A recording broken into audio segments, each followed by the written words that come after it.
Very welcome to today. We're extremely happy to have you with us in the third day of the Peace Village.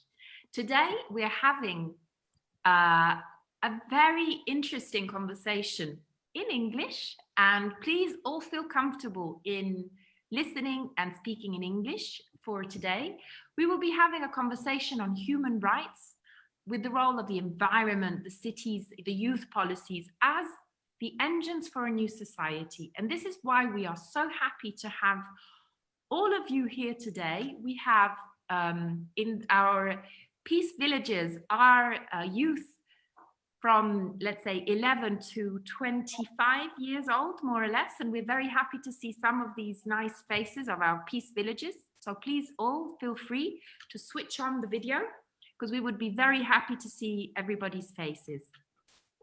And we are also extremely happy to have a number of our Peace Village councillors who will be dialoguing with us and sharing impressions and entering in a dialogue with all of us. So thank you all for taking this time. We see that we have our big thank you also to my Utopian colleagues and all the Peace Village friends, because this event of 3 days that we've been together has only been possible thanks to all the work of all the people that have been working together from Utopian, which is an organization based between Rome, Vienna and Budapest, working on inclusive development, and all of our network of friends and partners that have made these days possible. So we're extremely happy to be with us all together today. I would like to, at this point, ask Andrea to give us a little bit of a tour about what's ahead of us today. Thank you, Daniela. Oh, sorry. We hear you loud and clear. Can you all hear me? Can you all hear me? Yes. Okay. Thank you, Daniela, and welcome everybody to this conversation on human rights. As Daniela was saying, this is the third event of this 3-day Villaggio della Pace new step towards newer projects. And I would like to just to give you a first couple of starting information. Please remember to always mute your microphones when you're not speaking. And remember also that most of the people that are present today attending this roundtable are not native speakers, so please try and speak as clear as possible. And another thing that I would like to say, besides once again welcoming you all, is particularly directed to the younger people that are attending this roundtable. Just don't be shy, don't be afraid.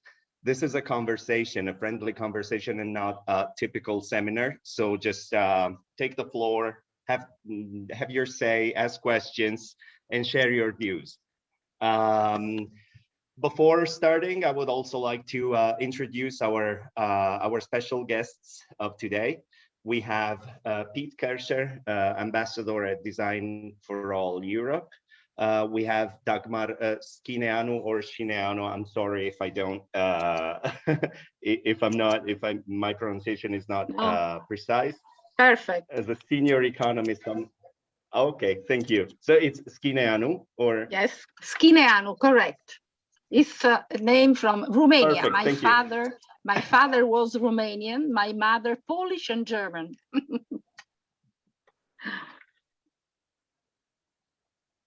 Europe is beautiful, absolutely. Which is, wow, super heritage. Super heritage. So she's a senior economist on migration and development. And then we have Sheila O'Brien from the Food and Agriculture Organization. Kristin Engving, journalist and founder at WinConference. Michael Houghton, an entrepreneur, web developer, and podcaster. Gianbattista Parigi from the University of Pavia. And Mohammad Berry, Transcendental meditation teacher based in Beirut.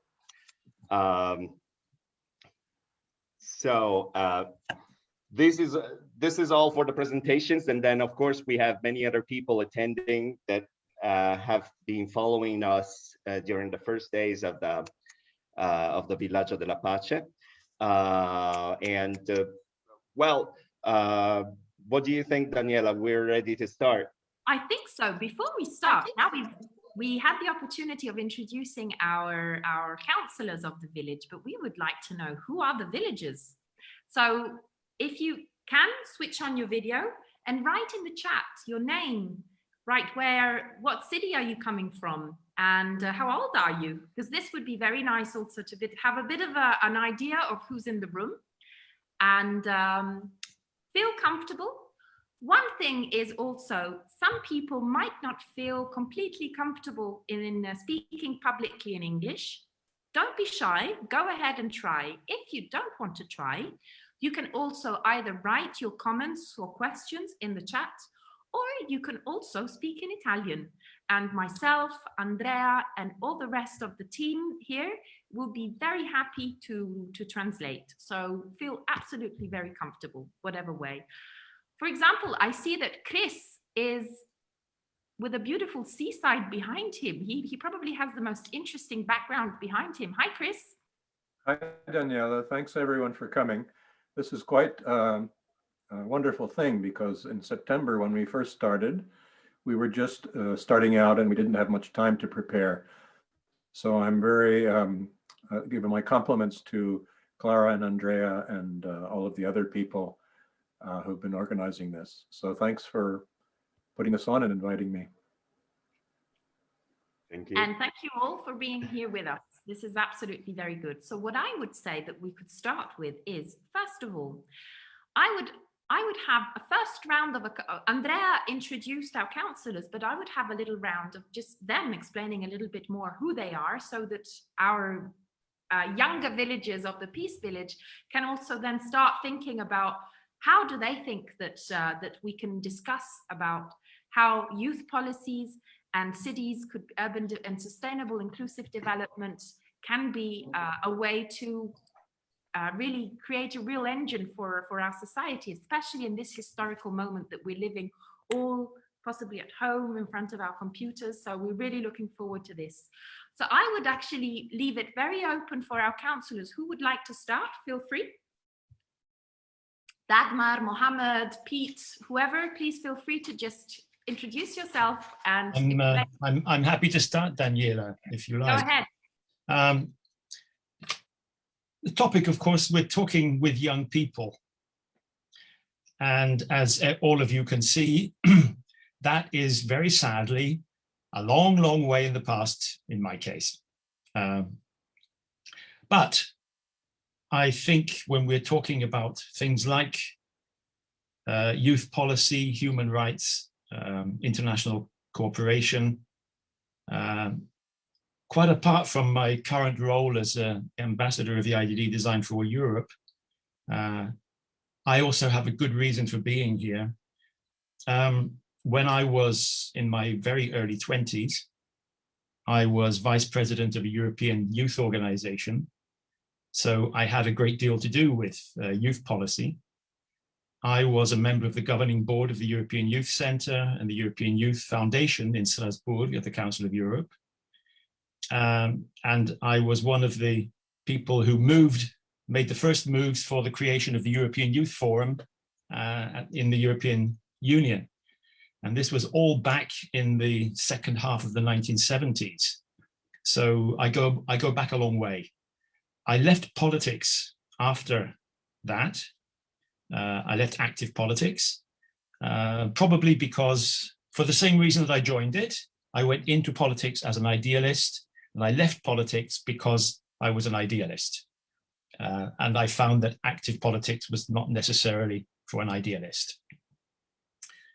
But ever since then, I was looking for ways to do things to make a difference in society. And I started working in the area of design when I came to live here in Italy. By the way, I'm English and half German. And I've been living in Italy on Lake Como for 42 years. So I have three halves, half English, half German, and half Italian. And you can do the arithmetic and work it out for yourselves. I started working with design and I realized that design can do an awful lot more than we think conventionally. Design is a vital tool for social change. And of course, we have to understand what we mean about design, but I'm not going to give you a long lecture about design now. What I will say is that it is the method to make society change for the better. And Design for All especially, which is designed for human diversity, social inclusion and equality, is design that aims to make sure that nobody is ever left out. So we don't design for watertight containers, we design for human diversity, for the holistic approach. It's really, really important now in these times of the pandemic to think not just in terms of little boxes, in terms of the elderly here, the disabled there, the young people in another box again, but to think about everybody together and to find solutions to the challenges that face our society. This is a huge society challenge that we didn't expect, and we have not really been performing extremely well. We have been reacting with panic, we've been reacting with a knee-jerk. Our societies, our governments, they have not put in place pertinent strategies. They have not provided the possibility to create pertinent strategies because they have not been doing any design thinking. They have only been looking at the end of their noses, at the end of the face, and they haven't been looking into the future. We have been saying for many, many years that we need society to envisage where will we be in 2050. That's when all of the young people here listening will be moving towards retirement age. We cannot afford. I imagine it's hard for them to imagine that right now, but can you? Of course. Look, I remember what it was like to be 20. We didn't think about retiring then. I've just got the approval of my pension the other day. I'm 67, you know, but no, let me stop here. I don't want to monopolize. Let me stop and let somebody else pick up the theme. Get back to everything. One thing before I pass the word also to our other guests, and thanks, Pete, because you already put quite a few very interesting items on the table. So thanks a lot. I think that will be an interesting stimulus also to everybody. Are we speaking too fast? Good question. If anybody would like us to speak a little bit slower, we can. That's always a very good exercise for everybody to do. So feel free to say, hey, you're speaking too fast. It's hard to follow. You can tell us that. Daniela, can I just recommend, I'm keeping the chat open on the right-hand side of my screen. So anybody, if you ever have any questions or if I'm going too fast when I'm speaking or you don't understand what I said, put it down there. You can tell me in Italian, no problem, and I will explain again, okay? And if we all keep the chat open on the right, then it helps, I think. Brilliant, Pete. That's exactly what we were thinking about as well. So we totally agree. If anybody would like to also add additional comments or questions or whatever, thoughts, put your hand up, which I think you can put your hand up, if not visually. If you can't find the right button, you can always just do like this and we will figure it out. But you can also put your hand up by pressing the button. Reazioni. If you go to the bottom of the screen, press Reazioni and it gives you the choice, okay? Brilliant. One is alza la mano, and then you can put your hand up. Bottom right of the screen. Yeah. It's in the reactions menu. Yeah. You only see it if you put your mouse over it. Otherwise you don't. Brilliant. So I'm clapping now, so very good. Anybody who would like to start, feel free to always put your hands up or clap your hands or give thumbs up or whatever you want. So you absolutely feel to be as interactive as you like and to write in the chat. And we already actually received a comment that asks us to speak a little slower. So we will definitely do it, Angela. Yeah, we will. Thank you. Great. Thank you. And then I see that Michael has raised his hand. So the floor is yours. Hi, Michael, and welcome. Unmute your phone, unmute your mic, please.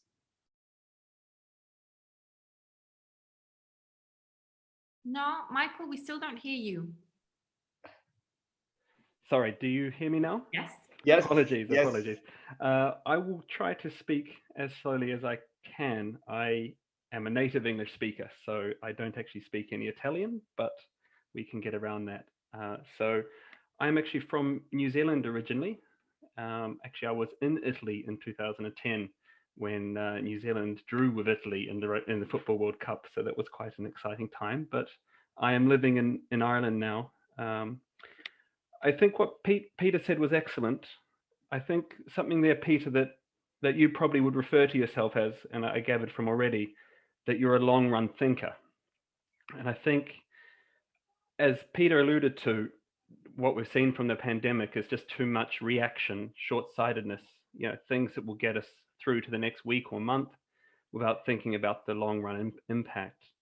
And certainly for me, I've always had a long run thinking approach, or thinking long-term approach. So I'm 37 years of age, and I could technically retire in about 6 years' time because I've thought so much about my retirement from a young age that through saving and investing, it's allowed me to have that opportunity if I choose to take it. But at the same time, I've done many other things which probably at the time seemed strange, yet today seem very normal. And probably the best example of that, when I was only 19 years of age, I was determined to work from home when nobody else was working from home. It wasn't the norm. And I remember having a conversation with my father and saying, well, this is madness. Why are we driving in traffic? Why can't we be working from home? And he said, well, that's a pipe dream, son. Now he is now 60 years of age, and he now calls me up and says, hey, Mike, can you tell me how I can work from home? Because I've always worked from home. So I think for everybody, the message is that none of us, we can all change society for the better, even if it's just a little bit. 2 years ago, I set up a field hockey club here in Limerick, where I live. And because of the success of that club, I was asked to set up 4 more hockey clubs. And over a 2-year period, I introduced 400 kids to hockey. Now that's something that I never got paid for. It's never something that I fully got recognized for, but I know that I've helped impact on those children's lives. And that's something which I think we can all be doing for the better. That's beautiful, Michael. Thanks a lot. Thank you. And it's very nice to have this mental map that we have Pete in Lago di Como, we have Mike in Limerick in Ireland. And I would now ask our other councillors, maybe Dagmar, maybe Mohammad or Kristin or whoever who would like to introduce themselves and tell us a little bit about how do they imagine that we should drive better change for the future towards peace. Okay. Okay. Dagmar? No, it's okay. Okay. Okay. So I'm Kristin. I'm from Norway. I live daily in Switzerland, but I've also lived 13-14 years in Italy, and I keep going back a lot, both in Milano and in Rome. And I started about 25 years ago now to work particularly with women, and then more and more with diversity, and trying to create better gender balance in society and in the workplace. I realized when I traveled around the world that many places in the world, people don't have freedom to choose their education, their work, whether to travel, or even who to marry. And this was particularly the case for many women, although it happens also for men.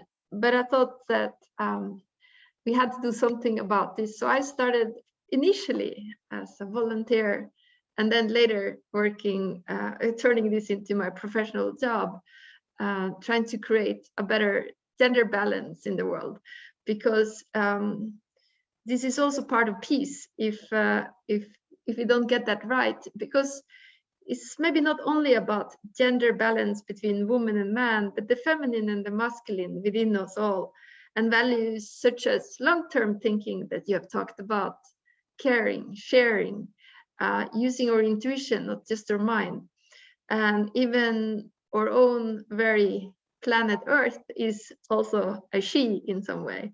And it has been exploited, just like many women. So in order to create good peace, we want to work together, the great men with the great women. And there is also a time now where we see a lot of advertisement, there's a lot of objectification of women, which is not healthy for women nor men. So I hope that the young people today, and I know many of you are working on this, to take a stand for this. I remember when I was young, I didn't think it was a big problem before I started to work. And maybe you don't think it's a big problem either. And of course, it is getting better. But I think it's very important that both young women and young men take a stand together to make sure we are equally valued, equally heard, equally seen. And even when older people don't get it all the time, you do, and you take a stand for that. Thank you. Hi, thanks a lot, Kristin. I think those are very encouraging words also to all our young women and young men in the audience. And I would actually ask, by now I know some of the people that are here. I see Ilenia, Alessandra, Francesca. Some of the people have been, most of the people, we're 123 in the room right now. We're a lot of people, so we cannot speak all on top of one another, but I would be also very curious also to know how the young women and the young men in the room feel also about what Kristin was saying. And if you don't want to share it right now, you can anyway go, we can also get back to it in a bit. Always feel free to put your hand up in whatever way. And I believe that also Dagmar would have wanted to share something with us, right? Okay, I would like to remember what the Pope Paul VI say about development, because about peace, because he said that development is a new word of peace.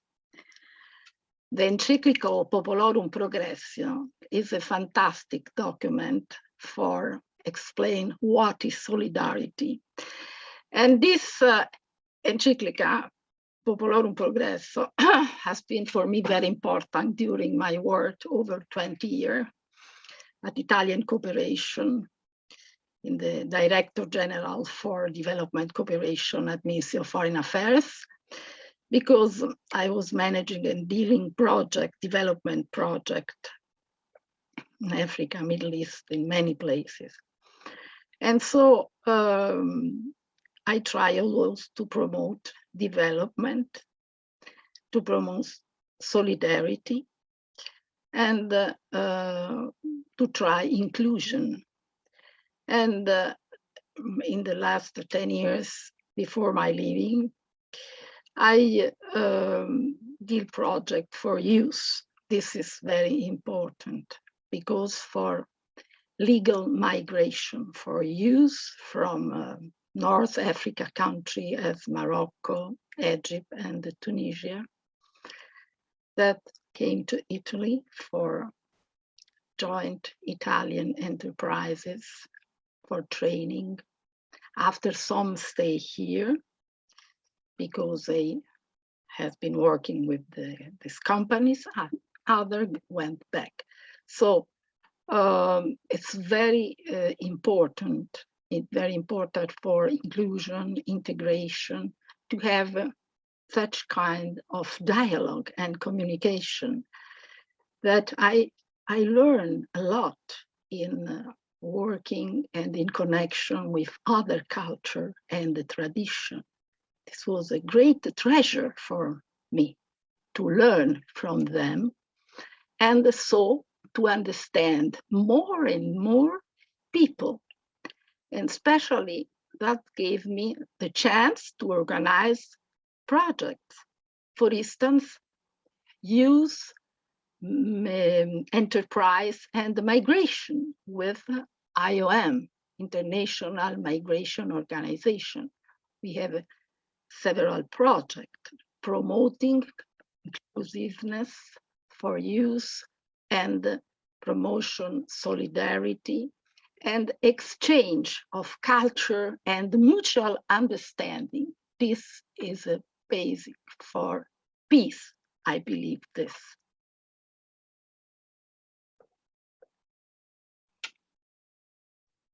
Thanks, Dagmar. That's very interesting also, because I think it nicely connects up also to many of the things that we discussed in the last days, the importance of solidarity, of dialogue, of mutual understanding also of the differences between people. And I think this is a very beautiful message to share.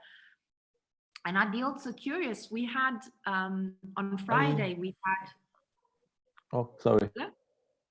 No, Mohammad, go ahead. Yes, just please finish before and then I'll introduce myself. I just wanted to just invite our younger friends of the Peace Village to also tell us a little bit about Friday. We had 6 different parallel sessions where we talked about human rights, about gender equality, about the role of institutions to create peace, with environmental issues, migration. We spoke about many things. So it would be very interesting if you could also help us to connect a little bit things that are being said today, also with things that were said either on Friday or yesterday. We had the day of remembrance of the victims of people killed by mafia, and which unfortunately in our country, and not only in our country, is a very big problem.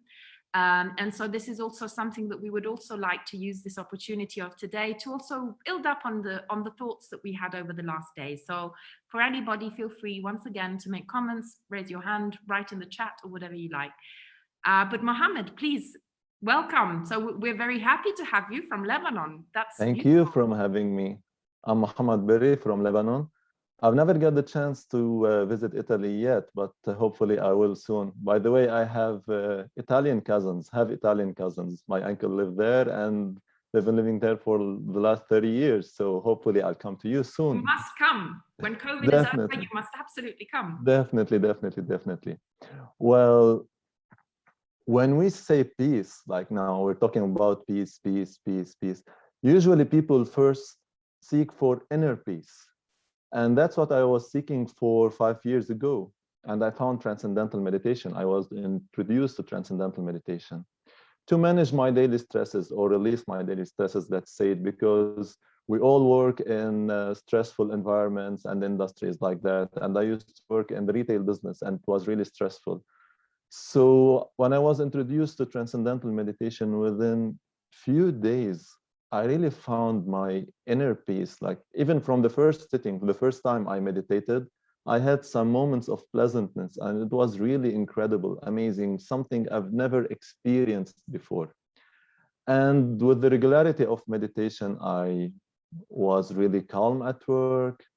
Like meditation is really good for the expansion of awareness, using the full mental potential, and it reflects the health. And also it affects the behavior. So I was really very calm, happy, and I found my inner peace at that time. And I thought, why can't we just spread this knowledge more and more for our environments, friends, families, and all around the world? And I was so interested by a study about Transcendental meditation called Maharishi effect. This study shows that when we get 1% of population in any environment, any society, or let's say city or village, 1% of the population practicing Transcendental meditation, when we reach this number, the positive trends will simultaneously increase in the whole area. And accordingly, crime rates, accidents, drugs, fatalities, and all that, they start to decrease. So why is this happening? It's really very interesting. It's just because we are going back to the self. We are experiencing pure being. And it's really something very powerful. According to that, I was regular in my practice and I decided to become a teacher. And in September 2019, I went to Thailand, Chantaburi. We had a teacher training course for 6 months. And then I came back to spread this knowledge in Lebanon. Why in Lebanon and the Middle East? Because as you know, the turbulences and the wars and all that are happening here. So after finding my inner peace, I thought it would be a great thing to share this knowledge to have more like peaceful areas, peaceful cities, peaceful country in Lebanon or any country next to Lebanon, like just the whole area of the Middle East. So it's really the best technology to do that. And mainly for the young generation. So it's really good to introduce it to schools, to even academies and all that. Oh, the light switched off, Mohammad. Yes. So as we were talking, you know, it's the beauty of being live. You always have surprises. Exactly. So it's just like a few minutes of electricity shot between the timing and all that. That's why I was seeking self-development and to help myself and others develop our country, third world country, so we can have better potential for the future. So I'm sorry for having my video off for now. No problem. That's just what I'm talking about, transcendental meditation. Please, if you have any question in this regard, please go ahead, and I'm ready to answer all your questions. I believe, did Chris put his hand up? Because yeah, I don't have a question. I just I wanted to briefly say that on our first session, English session in September, we were pleased to have Dr. Tony Nader, who is also from Lebanon, as it turns out. And he gave quite a lot of interesting information already about this. And they also was helping to sponsor the event, because world peace is something that is very much an objective of the practice of transcendental meditation. And so when we were thinking of taking Peace Village to the Middle East, perhaps next year, one of the first groups that I contacted was the TM organization, and they very kindly asked Mohammad Berry to work with me to look at Peace Village going forward. So, so that's we're very happy to have him, and also from other countries in the Middle East as the first people that we will engage, and then of course, we hope to engage many others across the spectrum of society as part of Peace Village. Thanks, Chris. Thanks, Chris. Mohammad, I think this is, for myself, I must say, I'd be very curious if the others know transcendental meditation. I personally don't, but I think I'd be very curious to know more, because I think it's a very beautiful, also what you explained to us about the connection between the individual inner peace and also the effects that it has on society. And exactly, because we radiate what we are. So to spread love, to spread peace, we should find it within ourselves. So that's what we do in transcendental meditation, and accordingly we spread this love. So, and why 1%? Because we need only one lamp to light the room, and we only need 1% of the population practicing this peaceful technique to just spread the light in any city or in any country or even the world. So thank you. So thank you for sharing with us, and also thank you for what you do, and solidarity also from all of us, also to our cousins in Lebanon on the other side of the Mediterranean, because we follow you in distance very, very closely. So we're very happy to have you here with us. And happy to be with you.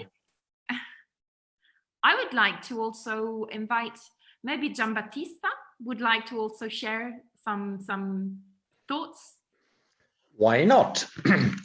Well, therefore you asked us to present us before. I came down from, I'm a professor at the University of Pavia, and I fall to Pavia coming down from the high mountains in the Bergamo Valley.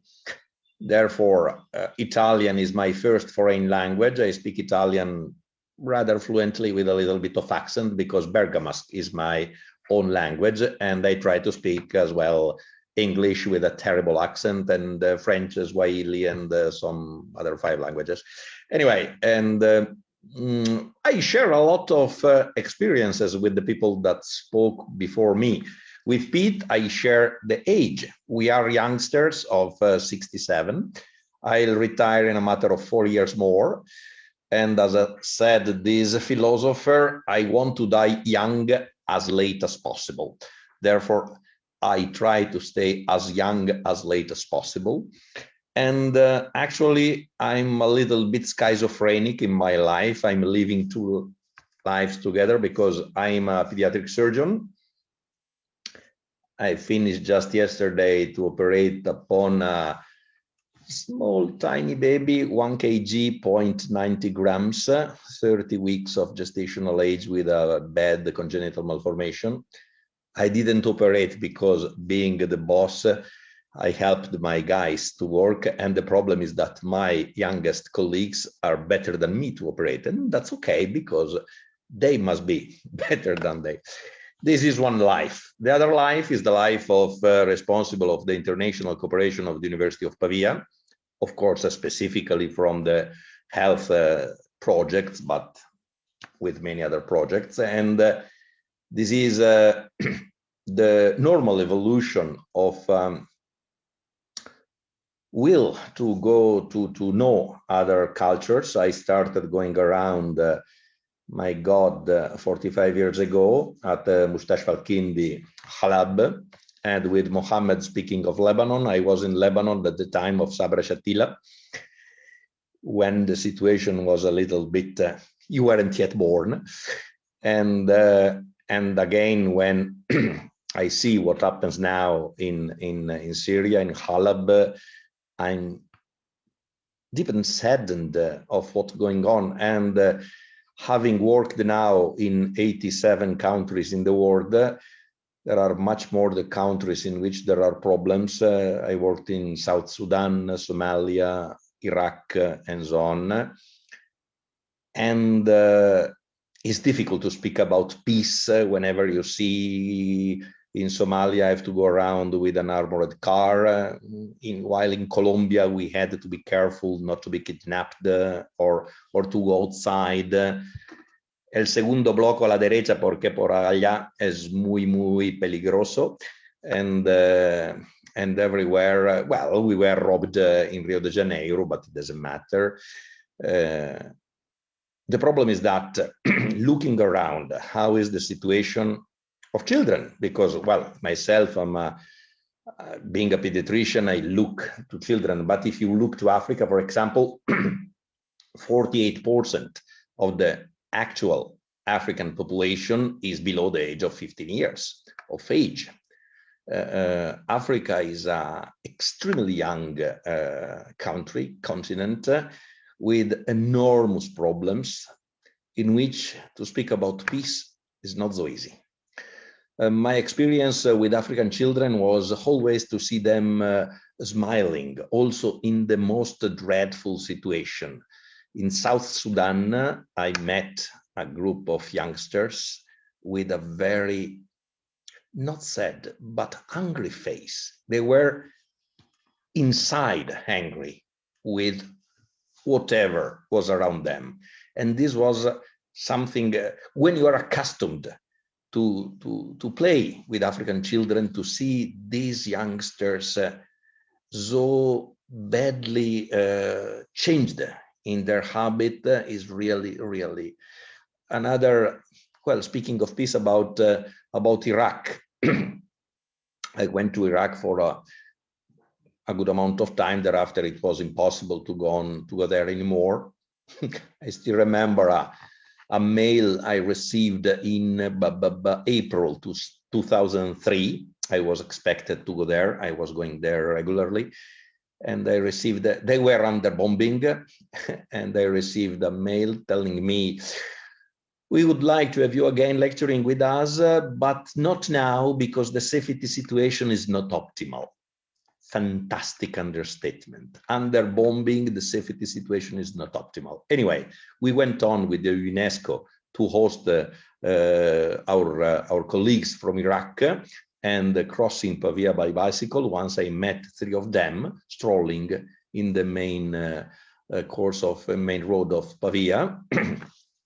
We stopped to chat a little bit, and they told me, listen, we completely forgot how nice is to go around strolling in the main road without no one shooting at you.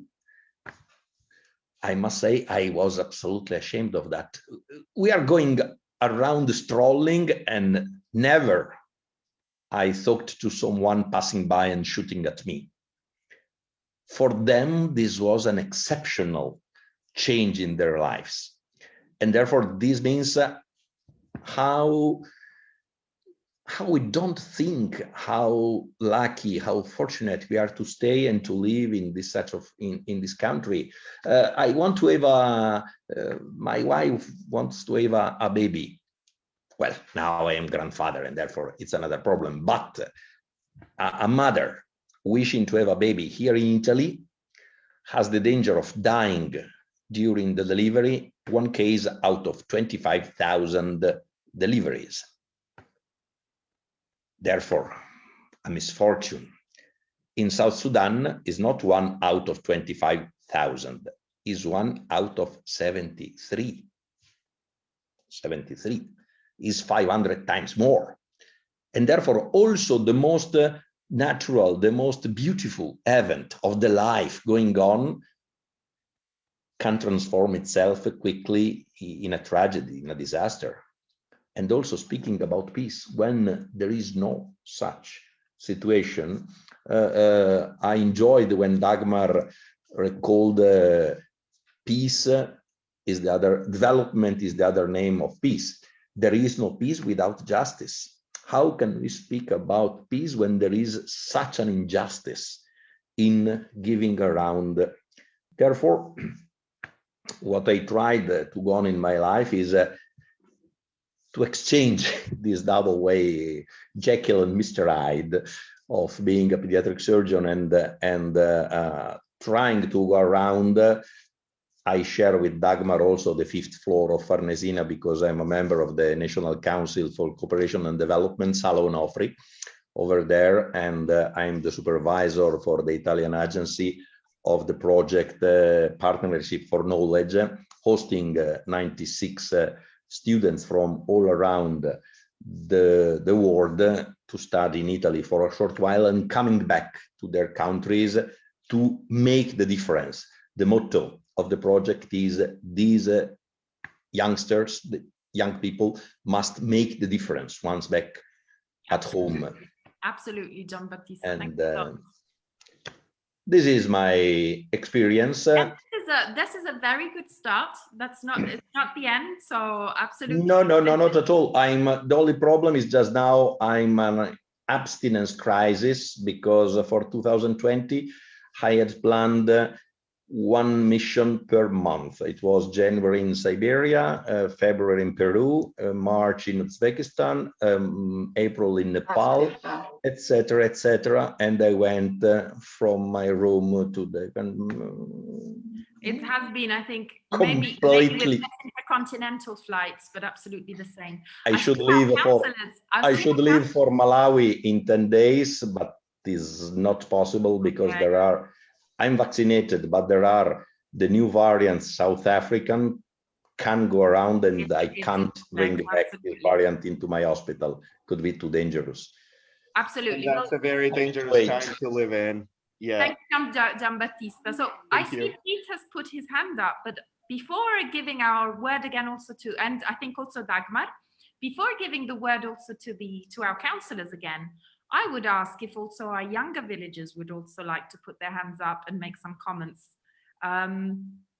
Don't be shy. We want to hear something from you. I'm seeing Lenia. I'm sure she's been super active these days. I'm wondering if it's the English that might make her shy. Apologies for our foreign friends. I will quickly switch to Italian. Siete tutti assolutamente benvenuti a fare commenti anche in italiano. Io, Andrea e tutti gli altri siamo assolutamente felici di tradurvi o di farvi il gobbo come a teatro che vi suggerisce le parole da dietro le quinte se volete. Quindi assolutamente sentiatevi a vostro agio anche a fare commenti e domande anche in italiano se non vi va di farle direttamente in inglese. E potete anche sempre scrivere anche nella nella chat, quindi assolutamente interagiamo, alzate la mano e diteci un pochino quello che avete in mente. Mentre ci pensate, while you're thinking about what you would like to comment and ask, I still see no hands up. I hope nobody will be too shy today. Please Ilenia, don't be is that a shy. hand up? Pete, do you mind that we first give the floor to Ilenia? Ilenia, go ahead. Hi, everybody. Good afternoon. Thank you all. I'm so agree with Mohammad about the meditation. Personally, I started practice meditation during the pandemic because it was really useful for me, I think. And as a philosopher, German philosopher said, the absence of dialogue is cause violence. So I'm completely agree in the sense that it's important also the dialogue with ourselves, and especially for the peace.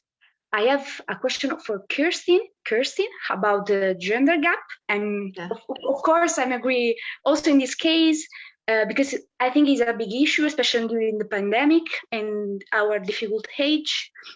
And what you think about, because we have this research of Oxford University that told us how was important the role of the woman prime minister in several countries during the pandemic. An example, I would say Jacinta Ardern, Elsa Solberg, Angela Merkel, and what you think about. And I just personal comment about the speech for the last picture. Yeah, and of course I agree. It's difficult talk about the peace in the Middle East, of course, but personally. In my personal experience, and I study abroad 60 months to the Hebrew University of Jerusalem, and I really understand how much this place and this geographical area teach us the necessity of a perspective about the world, about the life, as I can say, because maybe in this part of the world, in this Europe part of the world, sometimes it's really difficult to have a prejudice about this geographical area, I can say. So that's it. Thank you. Yeah, so Kristin, I thank you, Lenia, for asking the question and reflecting on this also. A couple of things when it comes to all these articles that were written about female leaders of countries and how they handle the corona crisis better in many cases. I think that was right. And it wasn't only about female, it was also this aspect of taking care of people first. So you saw Italy was the first, so I think it's very difficult to know what was right and what was wrong because other countries also learned from Italy in some ways. But I think it was this perspective of taking the people first and not just looking at profit and the money. Although it's hard to say in the long run. But of course, this is what the reaction was in the first case. We have also seen, and that's the same also in many companies, that now when you have better gender balance and you have more leaders, they seem also to be run better. And that has something to do, could have something to do with the risk taking. Sometimes it's risk aversion, and sometimes we need to say to women, take some more risk. But other times it's also taking not too much risk. So this is one of the things we see. And you also mentioned peace in the Middle East, other countries. One of the things I think is why it's so important to get better gender balance in the world, in organizations, and in our life, sort of feminine, masculine balance, is that when you see you have better balance and more freedom of choice, you also have more peaceful societies. You have more prosperous societies, actually. So it is a very, very, there could be some few exceptions, but mostly this is the case. So this is also something that will benefit everybody. And now in the pandemic, we have a lot of women who have lost work, see more female workplaces have gone. But it could be fixed again. I don't think it's the first crisis, but one of the biggest crises we have now is domestic violence. It's very, very big. and also why it's so important that women and men are both economically independent. And if women are economically independent also, you can choose to leave, you can choose so many things. So I think for everybody, this is something you really, really have to work on. And men as women need to work on themselves. What is it that makes you so mad that all this domestic violence is happening? But it's a huge epidemic, and a lot of people die from domestic violence. So it's a huge, huge issue.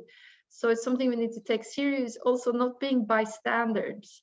And also if it's happening to exactly you in this room right now, don't feel ashamed, talk, speak, share, because the shame is so big. And this is something, and it's going on, it's so, so common. So go out there, ask for help, share with somebody, get out of it. So I think that was about it. Thank you. Thank you so much, Kristin. Thank you so much. I see that Pete, can you just have a little more patience, because we haven't actually finished introducing our guests for today. I would like to give the floor for a short hello and presentation of Sheila O'Brien from the Food and Agriculture Organization.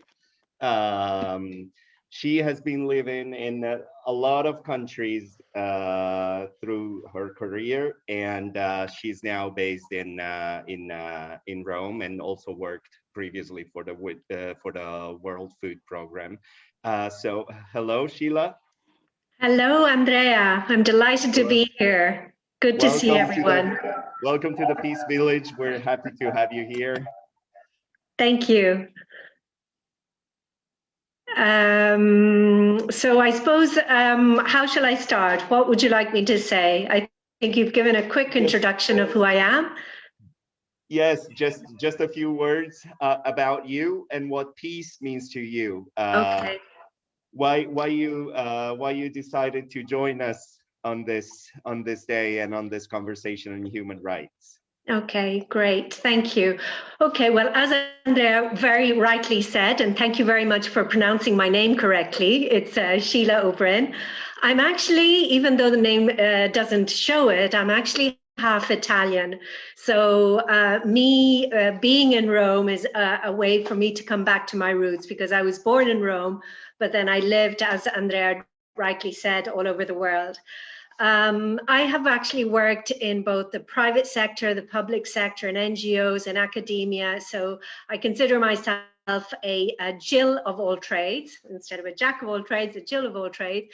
And I've actually been very interested in the topic of peace and peaceful relations, both from a micro perspective in the household, a little bit how Kristin was talking, who's actually a close personal friend of mine, but also from a macro perspective, and even in the development field. In FAO, gender equality is very important in all the development projects, because we've seen that it is not only important for the human development, it is actually an integral part of having more peace and more prosperity, because it's actually been proven that when women have more power in decision making in the household, they have the resources to go and get employment, or even are allowed to either buy land, buy machinery, till the land, and become agricultural farmers and have the same opportunities as men do, then they will reinvest the money in either their businesses, they will reinvest in their children, they will reinvest in their households. So in other words, giving gender equality the equal footing is actually a very important part of peace, in the development sphere. So it's not only something that is important in our world, but it is important everywhere else. The other thing that I'm actually now working on in my work is looking at science and innovation, and how that can also help level the playing field for everyone. So ensure that, you know, the developing countries have the same opportunities of the latest scientific developments. And a case in point is, you know, the COVID vaccines and how that will have an influence on ensuring peaceful transition in all the countries. So thank you very much. I hope I haven't spoken for overspoken my stay, but I'm happy to answer any questions you may have. No, you didn't overspeak it, and it was very precious as a contribution, because it also summed up some of the points that were discussed previously in the first 2 days, and it's definitely important to reflect on these topics. Now, I would actually like to, I don't know, Giulia Charretta, don't be shy. You wrote a beautiful thing on the chat in the comments earlier, and we were wondering if you would like to read your comment yourself. And then the floor goes to Pete. But first, Giulia, are you still with us, listening? If you're not, then I will leave the floor to Pete, since he wanted to say something. So maybe we can read out the comment, because I think Giulia in the meantime wrote that she has bad connection. I hope it's she did. Okay, sorry. I hope it's not an excuse not to speak in public. We all have to practice, and this is a very good opportunity for doing it today together. And once again, an invitation to native English speakers to not speak too fast, because not all of us are so fast in English. So we try to make everybody comfortable as much as possible. One also thing that we wanted to also say that we're very happy for Sile also to be, is a side of herself of being with us, and it's beautiful, but it also that the organization she works for also represents the Nobel Peace Prize for 2020. So that's also a very beautiful thing for the Peace Village to have. So absolutely beautiful. So I would like to share the comment from Giulia, who says, according to me, peace is a product of a positive mental attitude, while violence is a result of negative thinking. Peace is the natural state of society. Violence is an unnatural state. Peace consists in good relations with other people and in continuous collaboration to become a better society. So thanks a lot, Giulia, for sharing this. And all of you, just like Giulia did, you can either put your hand up and speak or write in the chat in English or in Italian. Quando volete potete alzare la mano, scrivere o parlare in italiano, non c'è problema, c'è sempre la possibilità di traduzione per chi è un pochino più timida o timido, va bene? And this said, Pete. Hello. Well, I would like to comment on Giulia's chat just after Mr. Pete. Go ahead, Mohammad. Go ahead, no problem. Please, I've been waiting. I can wait a little bit longer. You've been waiting. Please, please. I'm not gonna start before you do. Please. Okay. When I started, I thought we were just doing an introductory round, so I didn't speak about peace. I thought we were just saying who we are and how we came here, so I didn't go into any great detail, or at least that for me was not detail. That was just a very basic introduction. But there is an elephant in the room. Do you know what I mean if I say an elephant in the room? In Italian, we would probably express it differently. It's a big presence that we are not talking about. We are all avoiding this presence. And that is the way that politics talks about peace.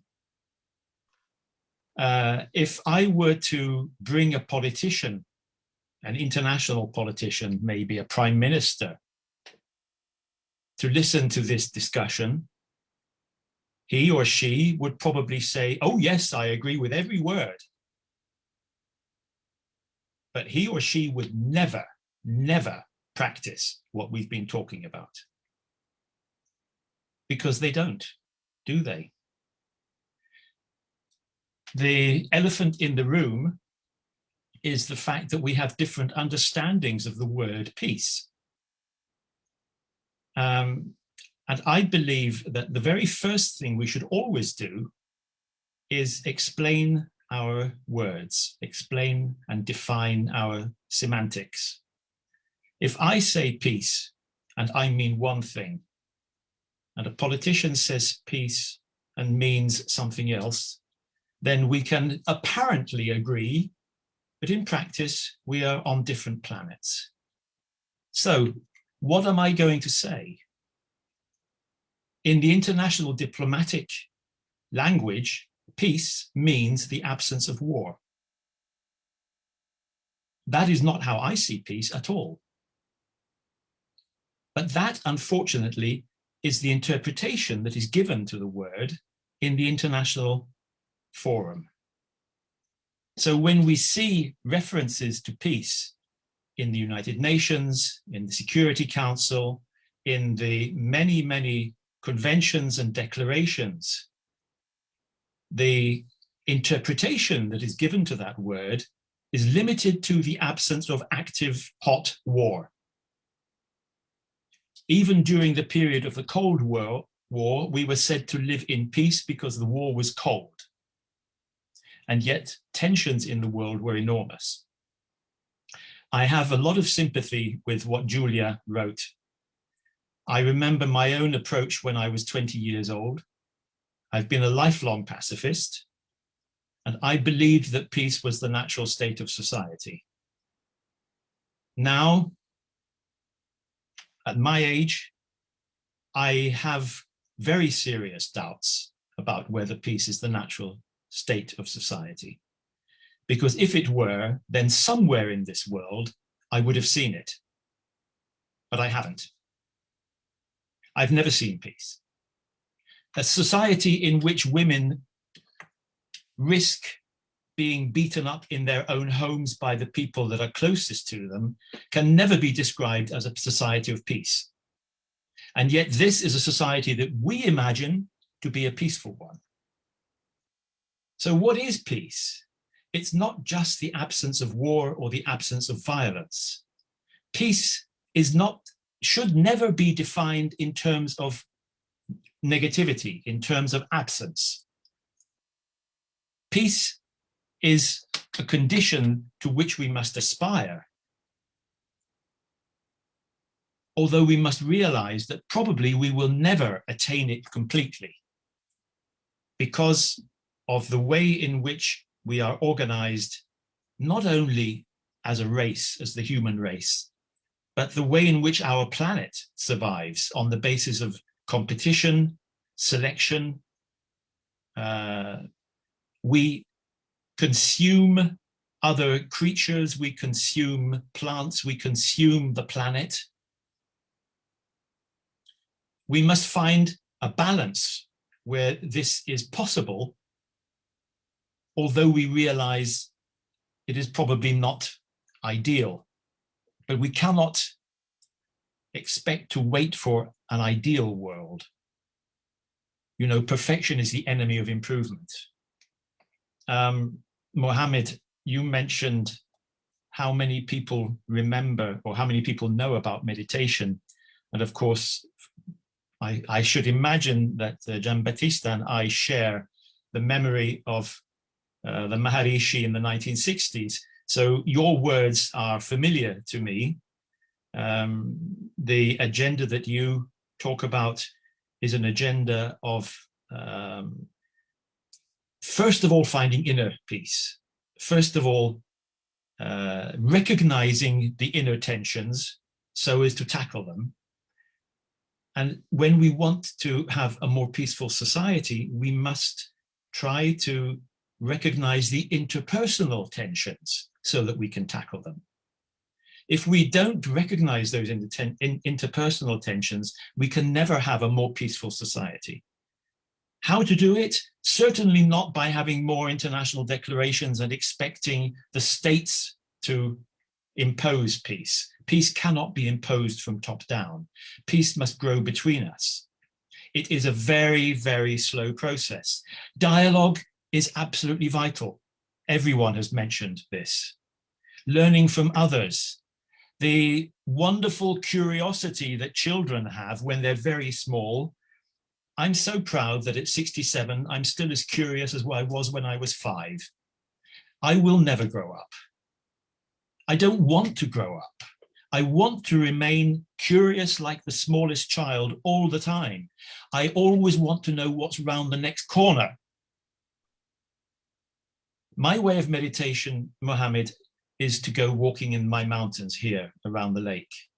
When I enter into communion with nature in a way that makes me grow inside and makes me more peaceful with everybody. And I want other people to do this. And so for the last year, my friends on Facebook know this. Every day, I've been posting a photograph, a comment, showing the area where I live, the nature, the plants, the animals, the mountains, the walks, the cultural heritage, a positive message every day. We must all have a positive message every day. Every little one, every little piece of this helps. Every single person can help to make this world a better place. And we all have to do it for ourselves first of all. And you know, somebody mentioned people come first. Thank you. It was the slogan of our Cities for All conference in Helsinki World Design Capital in 2012. And we've been using that always as our slogan when we are designing. People come first before everything and everybody else. And there's just one thing I want to say. This is off the agenda. Just one little thing extra. I would leave it to a next moment, and I would also, Peter, if you agree, we also allow also for the others. Mohammad wanted to speak, but Dagmar did have her hand up before, and I forgot about that. So I would actually, so please, Dagmar, go ahead, Mohammad. Yes, very short, very short. I will be very short, only to add something to Gianbattista. Because of course, I cannot read here all the document of Populorum Progressio of the Pope, but justice, social inclusiveness is a fantastic document because the document clarifies how the people can reach a complete development, sviluppo integrale of the people. Is a fantastic, I suggest to read. Populorum Progressium was written in 1966. Is a document where everything explain what is good for the people. And the same we should add caritates in veritate, the encyclical of Benedetto XVI. Caritas in veritate, where he talks about the development. What is development? First is a human process, and he explained very well. After then, how to meet the people, how to be how to receive the people, how to go in touch with culture and tradition. After is an economic also process. These are two documents very important for everybody, I think, especially of course for people in charge about development, but for everybody, because it's something that go inside in yourself and leave you a trace. Very important for life of everybody, I think. Thanks.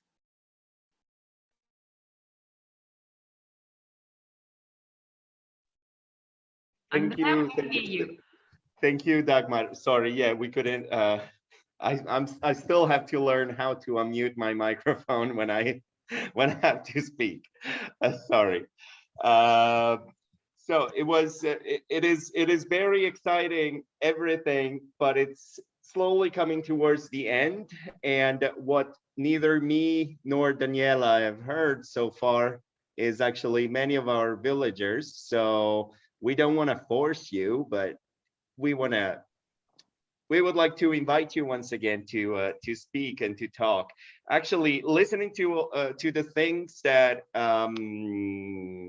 to the very precious contributions from our counselors and also from some of our villagers.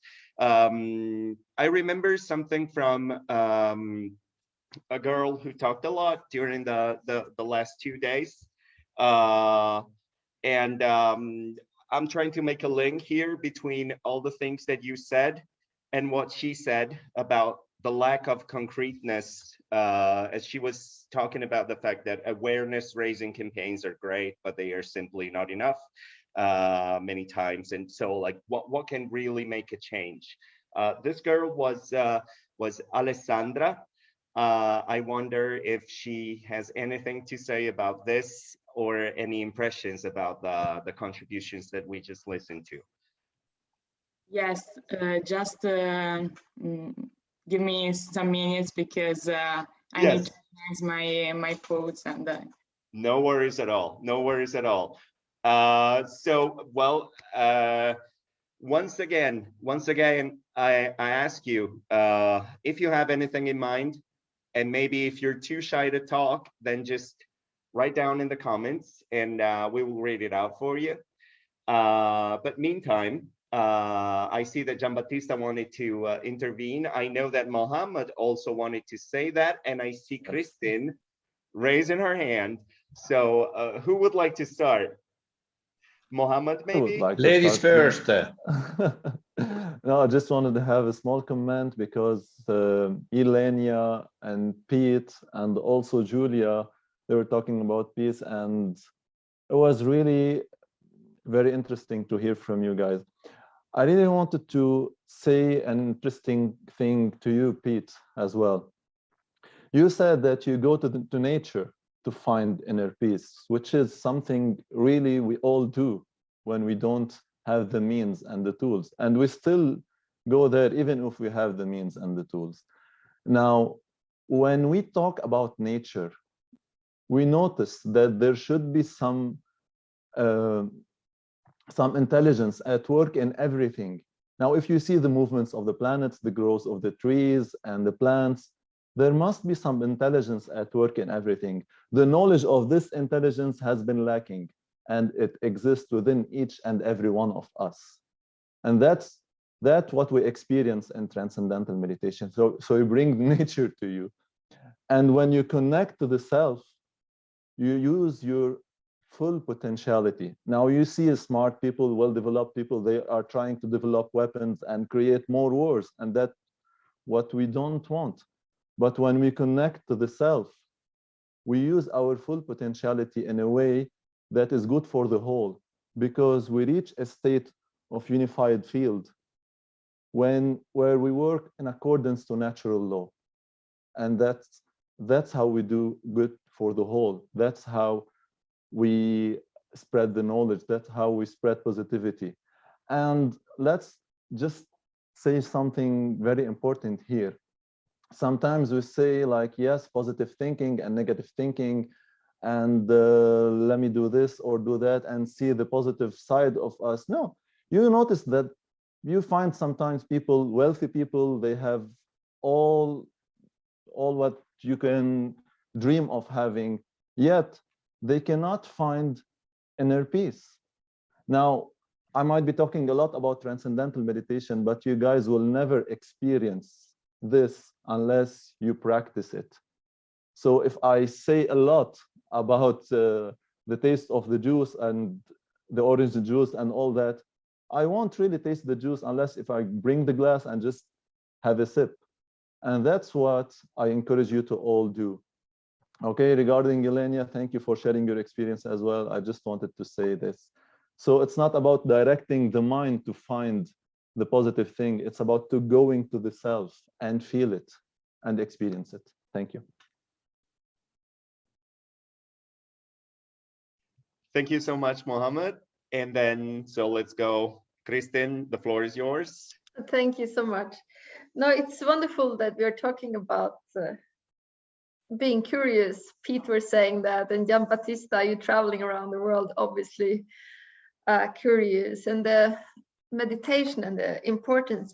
I want to say the importance of listening to this call of the world. And the more still we are, the more we practice one type of meditation or another, the more easy it is to hear. And sometimes it's easy to see, yeah, I want peace, but there is also this aspect of action. And I think that sometimes all we do, whether we want to create more gender balance or peace or whatever it is, always a little extra effort is needed. It doesn't really come on its own. And this is something I would like to encourage all of you to be, because sometimes be a pioneer, jump and try, go with colleagues, find friends, do something. And even if you feel insecure because nobody else has done exactly what you want to do it anyway. And as you start conquering the outer world, it's also a good chance to start your inner journey. Journal about it, meditate about it, all the obstacles that are happening outside and all the new obstacles that can happen to you inside. This is a way to do it. But if you don't take a little extra effort, very little will happen. So it's this thing of an extra effort. And when you feel scared or have fear or are shy or any of these things, just do it anyway, because this is very important. So I met so many people who have done extraordinary things, and they are doing a little extra effort. They're moving when other people are sitting still. And now we are in a very tempting world where this phone is on us all the time, social media, etc. And we can do a lot there. So there are many people we can talk to there, and you need to also move somehow. So it's my call to everybody here is for a little extra effort to create a big change. Thank you. Good afternoon. Thank you, Kristin, and thank you all. And good afternoon, everyone. I'm Alessandra De Canio, and I'm here as Ilenia, representing the Youth Council of the Pontifical Council for Culture. And thanks all, first of all, for this interesting conversation, for your interesting interventions. And what I would like to say by connecting to Pete Kercher said is that peace comes from each of us, from our small gestures. And I'd like to end this meeting with a message. As Mother Teresa di Calcutta said, what we do is just a drop in the ocean, but if there were not a drop in the ocean, it would not exist. Thank you. Thank you. Thank you. That's a beautiful sentence, and that actually encompasses a lot of our messages for today. Gianbattista, you wanted to say something? If there is still a little bit of time. Well, my intervention was a reaction to Pete's words. First of all, I realized that he loves mountain like me. We already exchanged and will need to go together to walk a little bit, because when I need to do some meditation, I'll not go to Mohammad in Lebanon, but I'll go on top of a mountain. Being alone on that is a beautiful thing. Therefore, first message, whenever you want to meditate, please go on top of a mountain. That is something beautiful. Be careful not to fall down, because this could be a little bit more complicated, but another problem. The reaction was about the natural state of the man that is peace.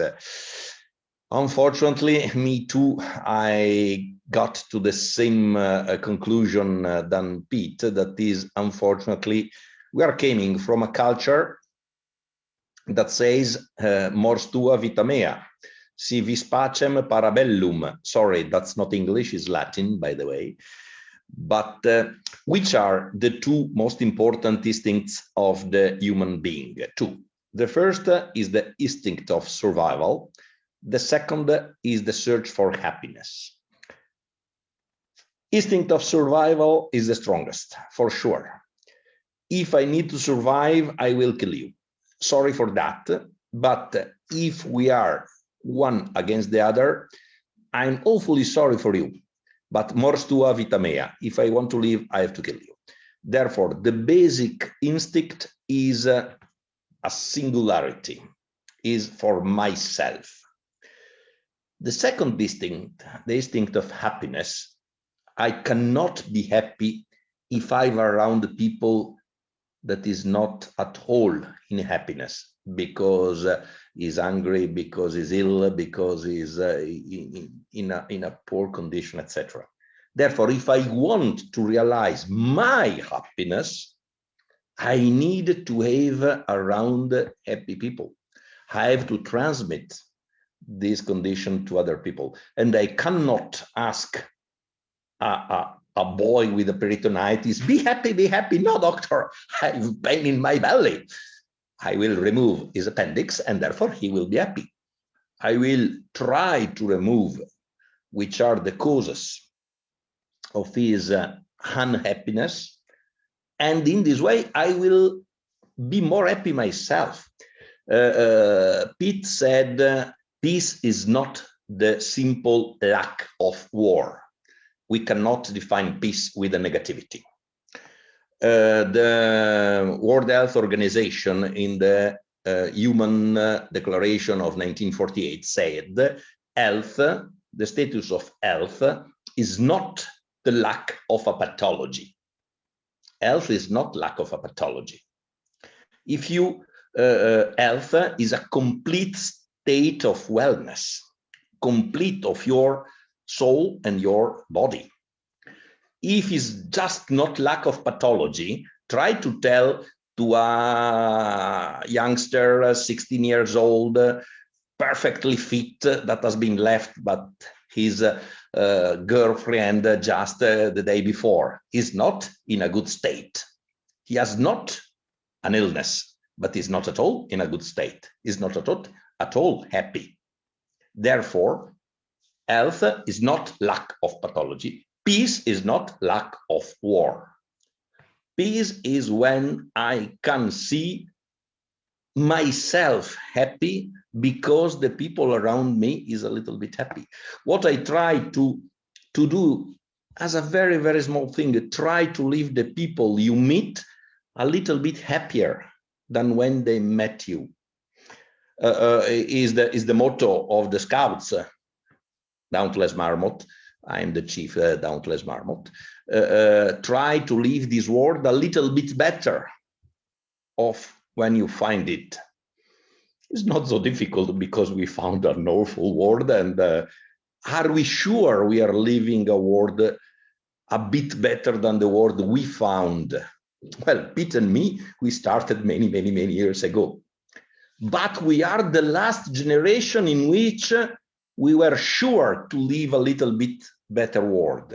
Now the last generation is not so sure that, I'm not so sure that to my grandson, I can live a better world than the one that I inherited from my ancestors. Therefore, the struggle to try to leave the people around you a little bit happier, a little bit in peace, this must be absolutely fundamental for our own happiness, for our own peace. Otherwise, we'll not have it. Thank you, Gianbattista. Thank you. Beautiful words. Yeah, sorry, Daniela was talking. So we were actually saying this, the exact Please same stay thing. in peace. Don't fight each other. Don't fight each other. That's me, no, that's yours. Great minds think alike. So we were saying exactly the same things. You know, when Yes. you have good teamwork, there you go. Exactly. And then I see there's Paganini who raised her hand. So just welcome. And Sheila after as well. Okay. Yeah. And then there's Sheila as well. Sorry, I didn't see you. Yeah. Thank you very much. I have followed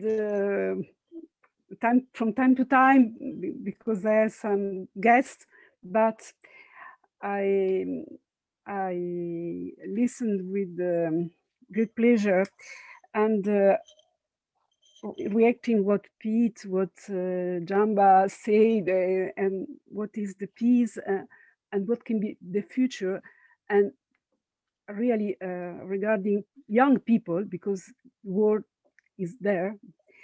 I think that they have to try to have a friendship approach with the environment, with the society, but also be aware of the danger, because we are not in a paradise.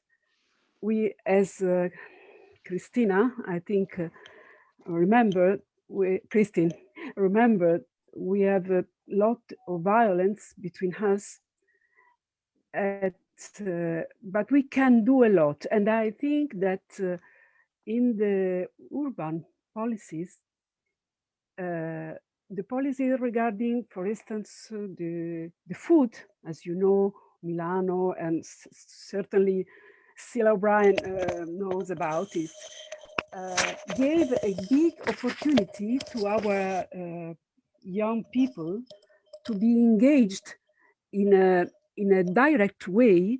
I know from Milano, Torino, Reggio Emilia, and many other towns that there are experiments in the school, for instance, to have gardening, to let the young children know how something grown up, because we live in a world, in the urban context, where everything comes from the supermarket and not from the ground.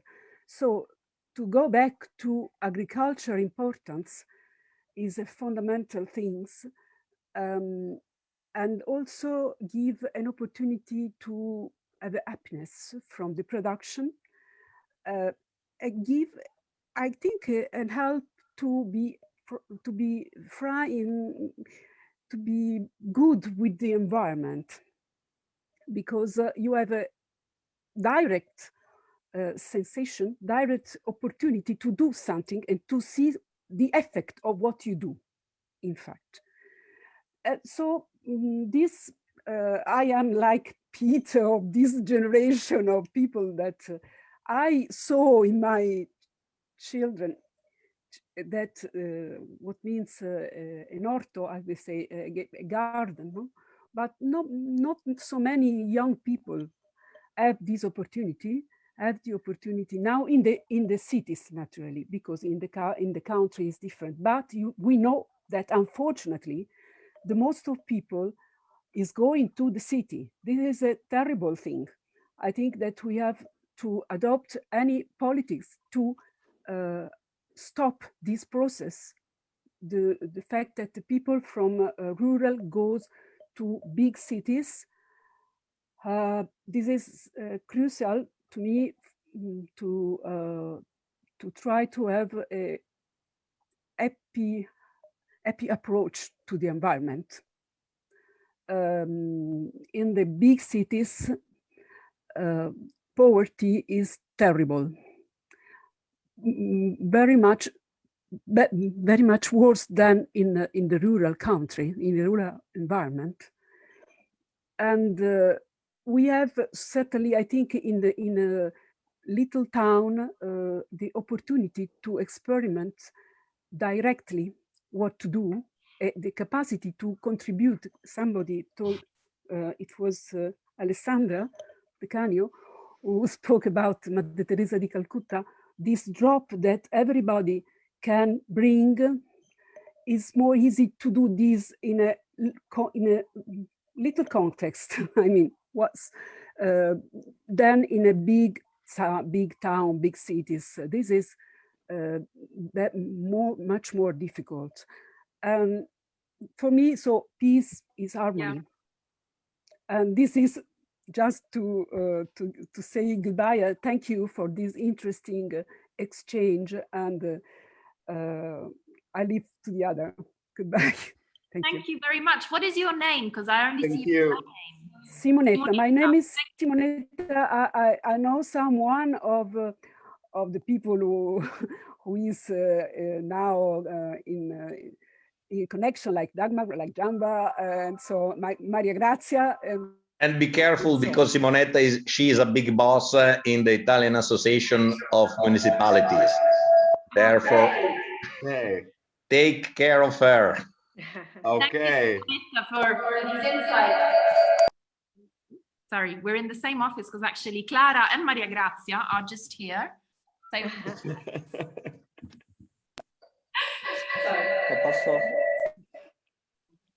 So thanks a lot, Simonetta. So I heard a lot about you. So thanks a lot for all the support these days. I didn't know the face. So that's brilliant. Thank you so much for the insights. And I think actually this gives a very good assist, because I think Sheila also now wanted to say something. Clara would like to say something first. Go, Clara.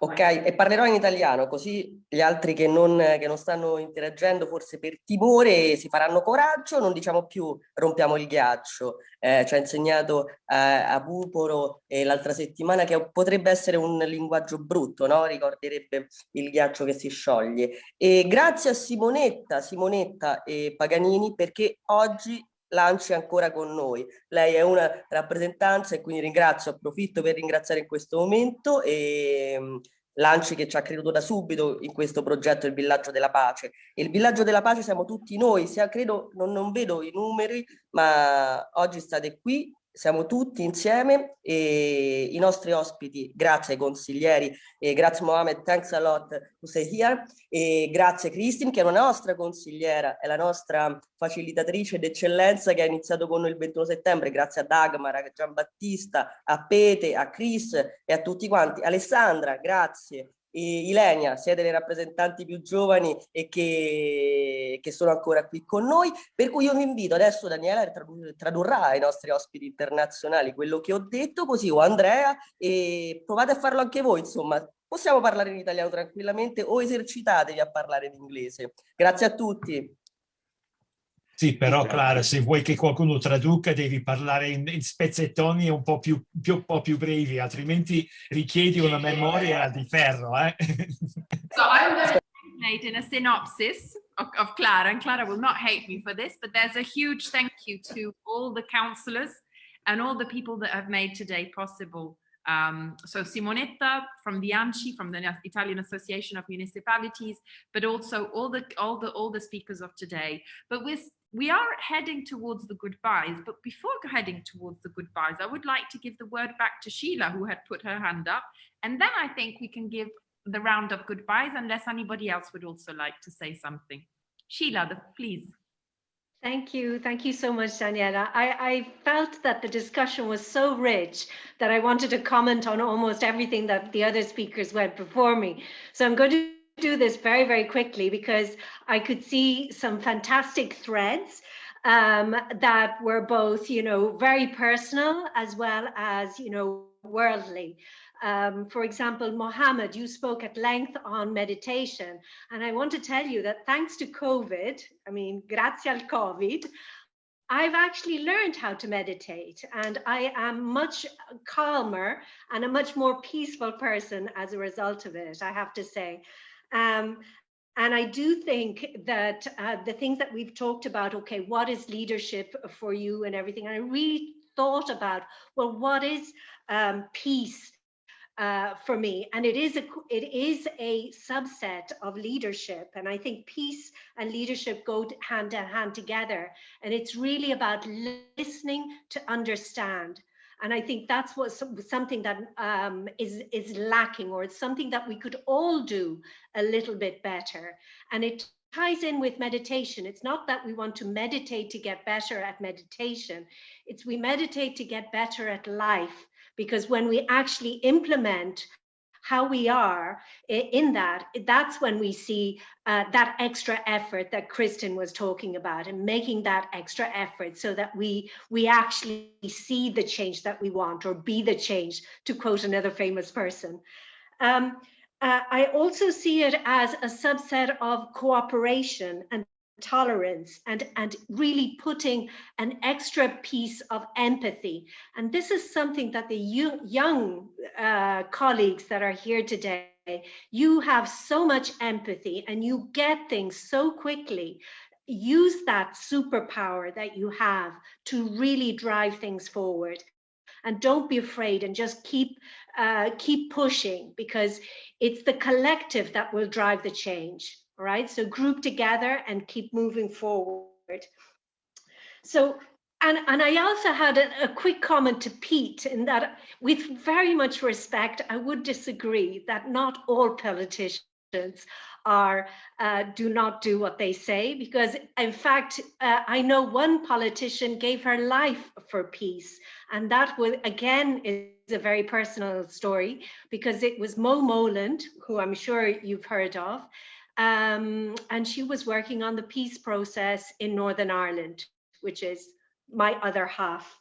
But perhaps she's an exception to the rule. And guess what? As a woman, why wouldn't she be? So I really, and a quick word just to speak to Simoneta's cause for alarm on the urban pressure.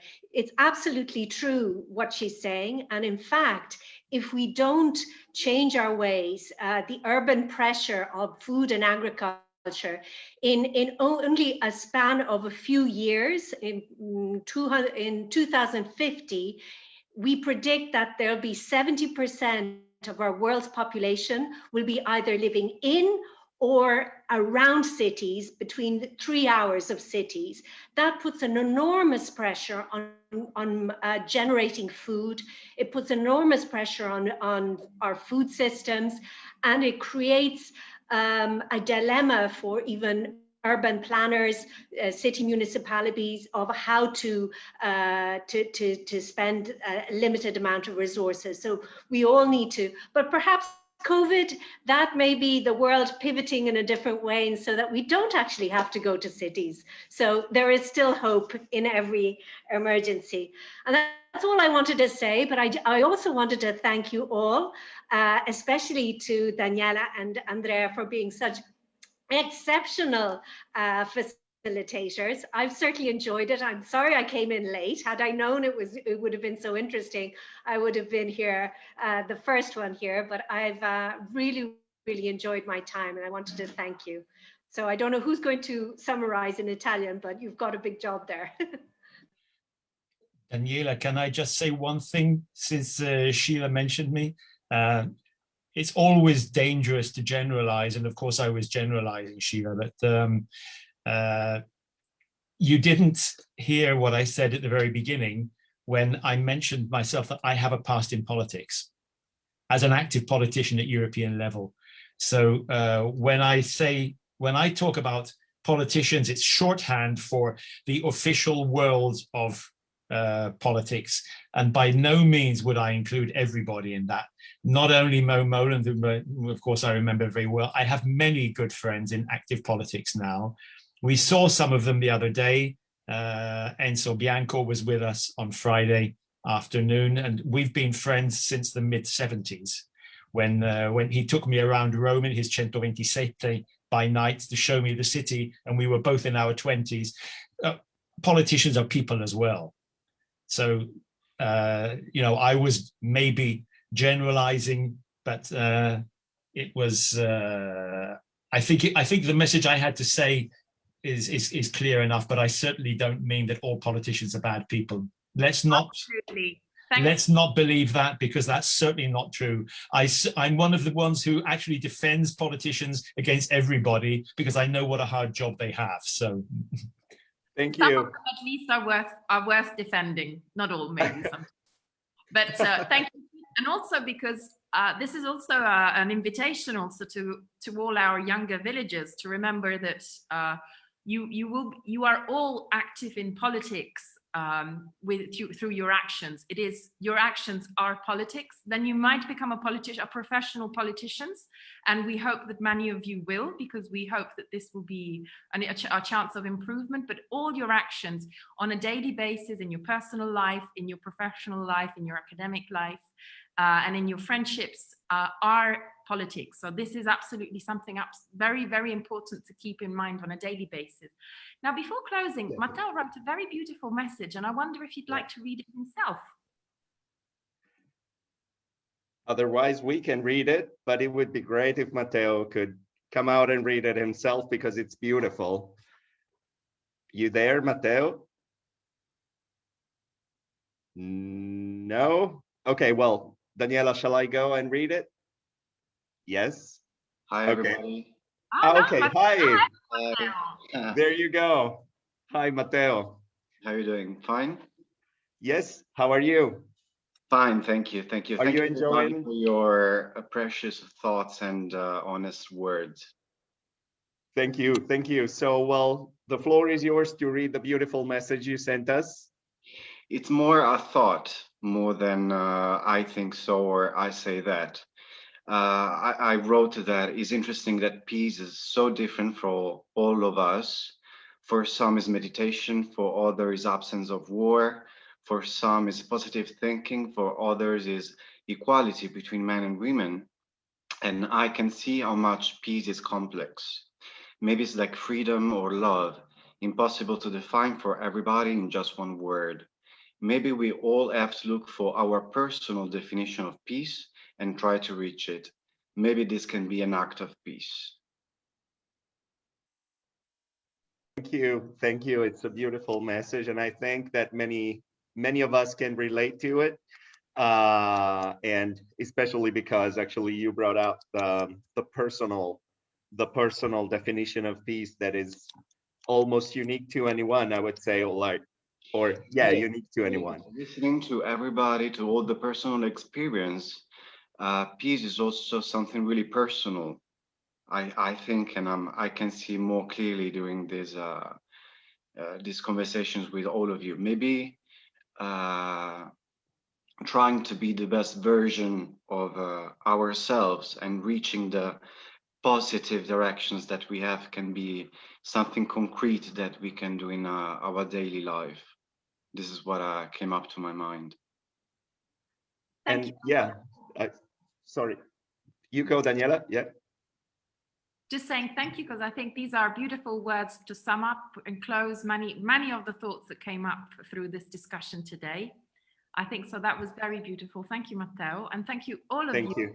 Thanks to Ilenia, thanks to Alessandra, thanks to Julia, to all of those who were a bit shyer, but anyway have followed and listened to and contributed to the discussion. And Andrea, I would like you to maybe do the closing and thank yous. Okay, well, I can try. Well, I can only repeat what you, not to repeat what you just said, thanking you all.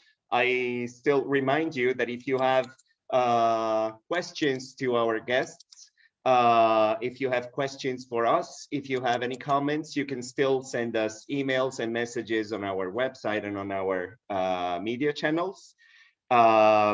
This is a second step of the path that the Peace Village is taking towards something new, something that we hope can serve as an inspiration for all the younger activists, but also for the politicians and for all the people working in institutions that joined us these days.